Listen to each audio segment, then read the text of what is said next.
Hi everybody, Matthew Turnage here. Well, I realized recently it had been way too long since I'd done a review talking about John Lennon's solo career. So today I thought I'd do a review of John and Yoko's 1980 album, Double Fantasy. Now, of course, this album was released just a few weeks before John was sadly murdered, and that does tend to overshadow a lot of things about the album and the way we look at it.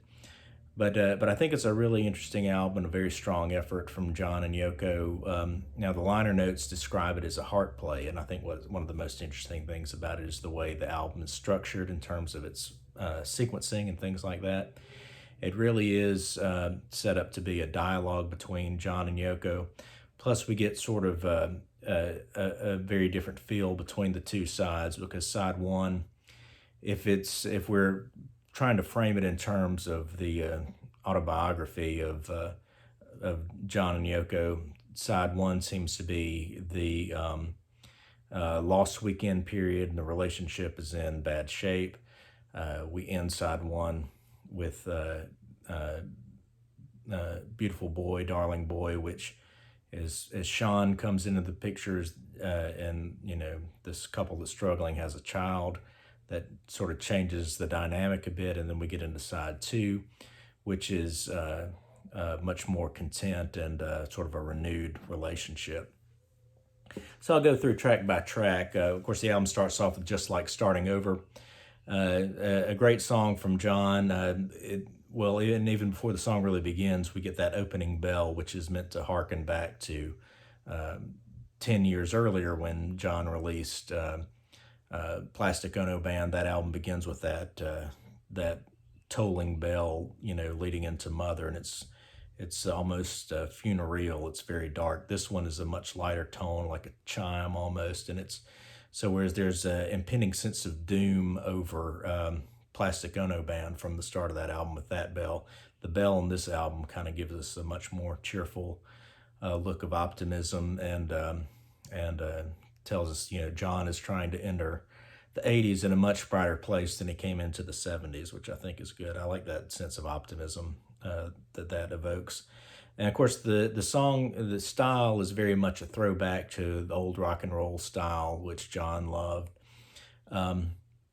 Tony Levin plays bass throughout this album, and he's a great session bassist, did a lot of work. I tend to think of him more from the things that I'm familiar with, which is more on the prog end of scale, with like King Crimson, Anderson, Bruford, Wakeman, Howe, Peter Gabriel's solo stuff. So hearing him in this context is really cool. He does a lot of great stuff on the bass throughout the album. But the theme of the song is it's looking for the renewal of a relationship, which of course carries throughout the whole album. In the lyrics, John talks about, why don't we take a trip alone? He talks about taking the time. This is a couple whose relationship, they've been drifting apart and trying to bring it back together and start over again, start over with something new, and renew what they once had.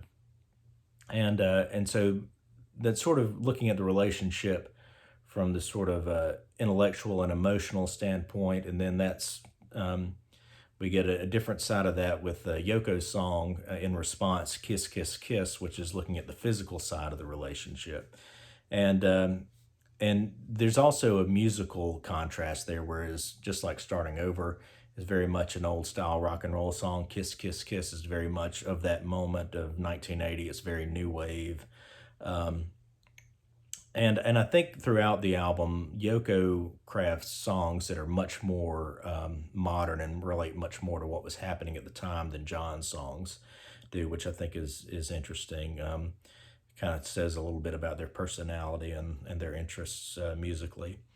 But yeah, Kiss, Kiss, Kiss, like I said, is about the physical side of the relationship, which is an important part of any husband-wife relationship.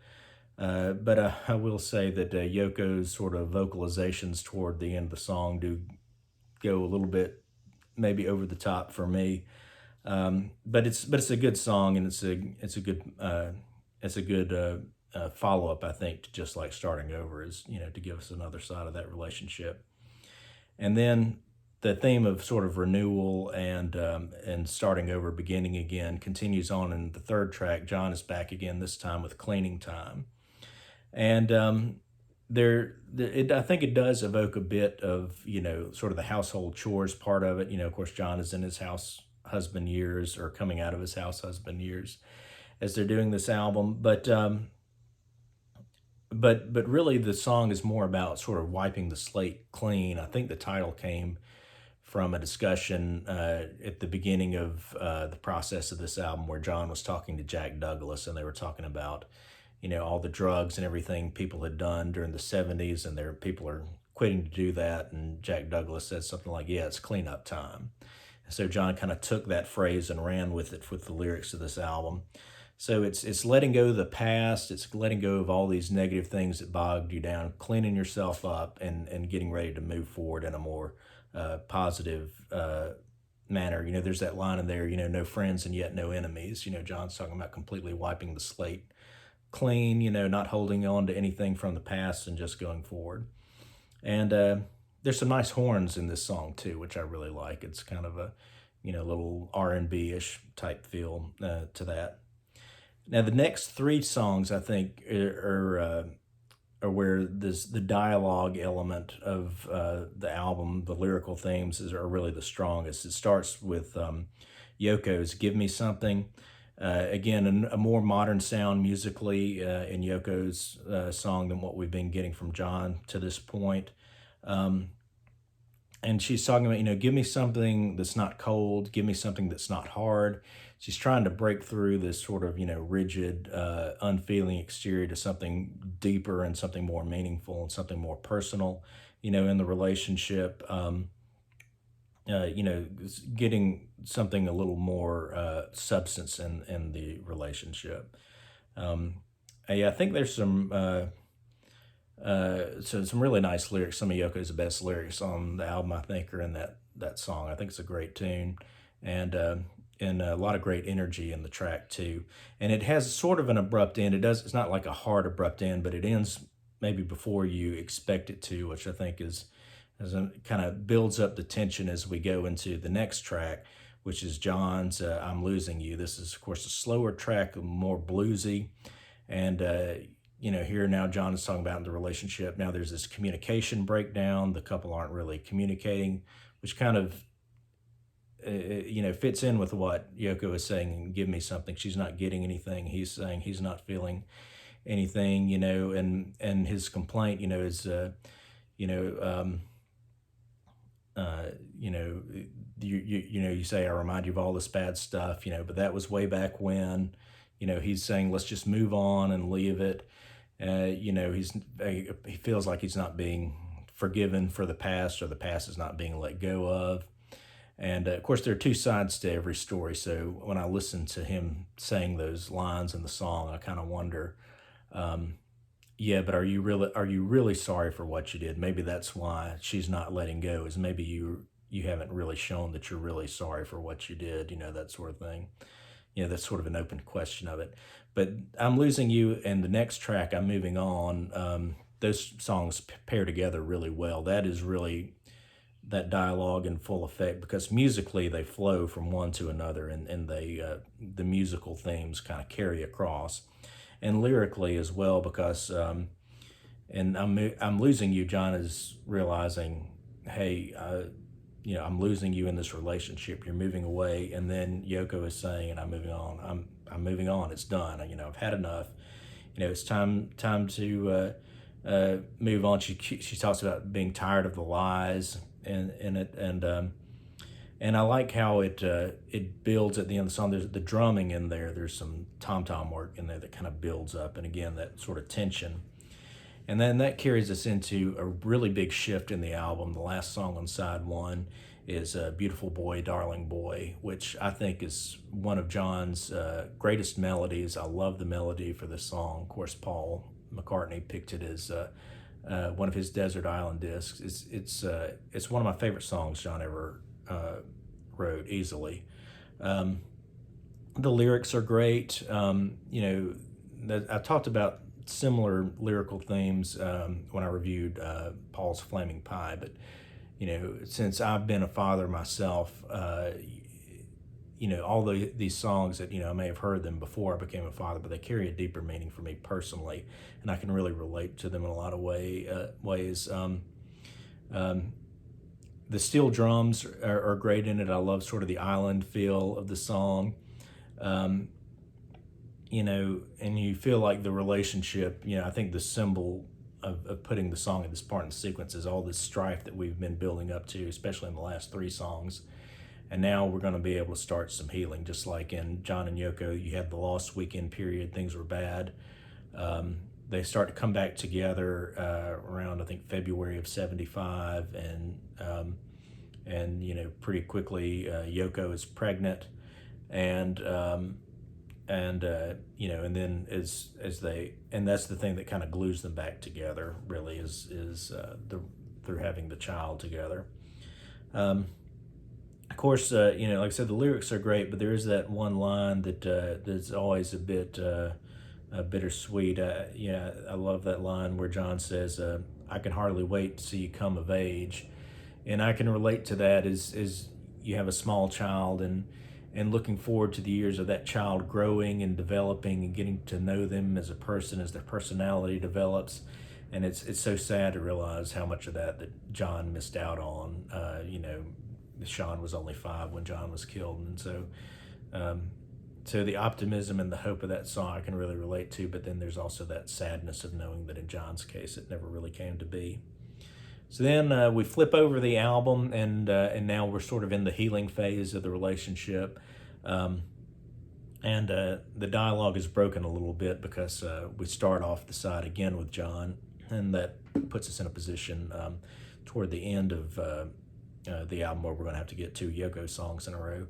But Watching the Wheels kicks off side 1. This is another one of John's best melodies, I feel. This is the song that I felt like when it was released as a single should have been a #1 hit to me. To me, it's such a brilliant song, and it says a lot about John and where he was at that time of life. Of course, it was a hit. I mean, it hit #10, which is nothing to sneeze at. But to me, I felt like that was much more than just like starting over. That Watching the Wheels should have been the #1. The bass again is Tony Levin's bass playing on this track is really good. I love the lyrics. It's all about living in the present. John is not worried about the past. He says, "I just had to let it go. Everything that was in my life, that I thought was important, I realize now is not important. I had to let that go, and then just be here in the present, with my family." So I think it's a great song. It's easily that and Beautiful Boy are easily the 2 best songs on the album for me, and amongst the best John ever did, for sure.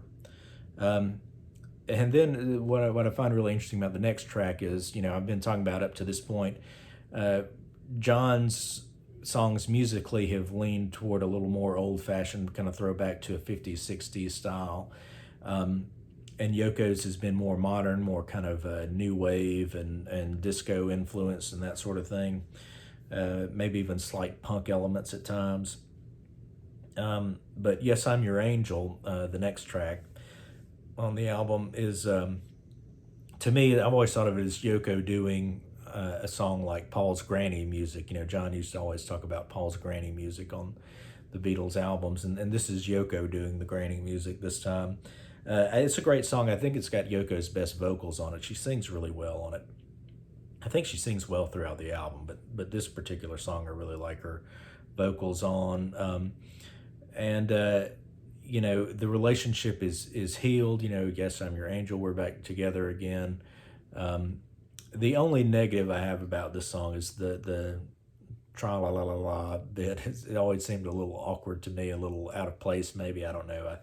I never quite liked that bit, but the rest of the song is great. I think it's probably my favorite Yoko song on the album. It's certainly in the top 2, I guess.